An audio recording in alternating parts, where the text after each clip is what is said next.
सब कुछ तुम्हारे हाथ में ही है।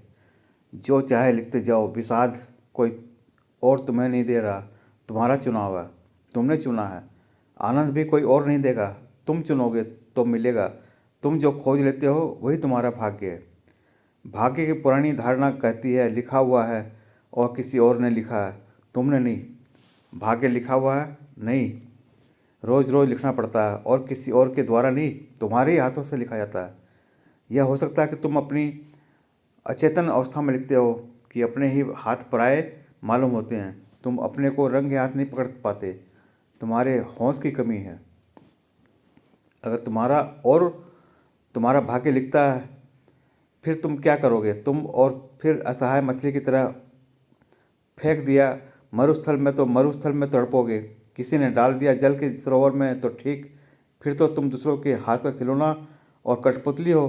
फिर तो तुम आनंद को पाना चाहोगे तो कैसे हो सके हो?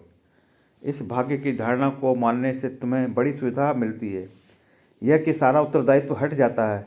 सारी जिम्मेदारी तुमने किसी और के कंधे पर ही रख दी। तुम्हारा परमात्मा भी तुम्हारे बड़ी गहरी तरकीब है कि परमात्मा के माध्यम से अपने को बचा लेते हो। करते तुम ही हो, होता वही है जो तुम कर रहे हो। चुनते तुम ही हो, बीज तुम्हें बोते हो, फसल भी तुम्हें काटते हो, लेकिन बीच में परमात्मा को ले आते हो। हल्के हो जाते हो, अपने हाथ में कुछ ना रहा, जिम्मेवारी ना रही, अपराध ना रहा, पाप ना रहा, पुण्य ना रहा। ऐसे असहाय बनकर तुम अपने को ही धोखा देते हो।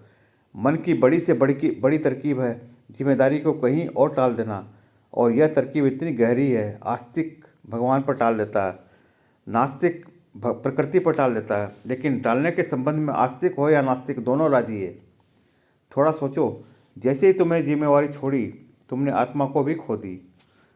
तुम्हारे उत्तरदायित्व में ही तुम्हारी आत्मा की संभावना है, खुद को आत्मवान बनवाने की, खुद चुनाव करने की। तभी तुम्हारे जीवन में कोई गरिमा का आविर्भाव होगा, कोई प्रकाश जलेगा, कोई दीप जलेगा।